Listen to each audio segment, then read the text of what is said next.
গবেষকরা দেখে যে আমাদের কানের ভিতরের গভীরে যে ইয়ার ড্রাম আছে সেটার পিছনে একটা ক্রিস্টাল আছে। সেই ক্রিস্টালটাকে বলে অটোকনিয়া ক্রিস্টাল।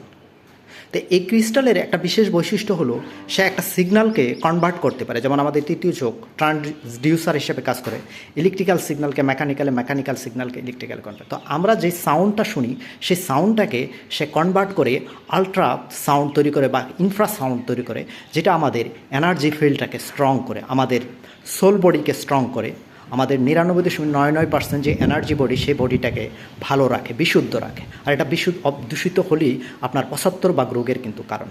তো যার কারণে কিন্তু আসলে এই কানে পবিত্র নাম জপ তপ দেওয়া জরুরি, যেটা আমাদের মুনি ঋষিরা অলি বুজুর্গরা করে গেছে। শিষ্যের কানে পবিত্র জপ দিচ্ছে, নাম দিচ্ছে, তপ দিচ্ছে।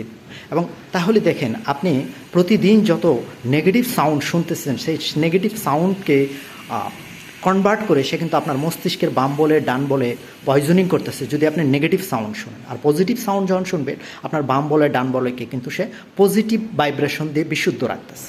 আসলে আপনার কথা, আপনার চিন্তা, আপনার শব্দ যেগুলো শুনতেছেন সেগুলোকে কনভার্ট করে আপনার বডির খাবার হিসেবে দিয়ে দিচ্ছে। আমরা খাবার মানে যে ফিজিক্যাল খাবার খাচ্ছি, ভাত মাছ, এগুলোই নয়।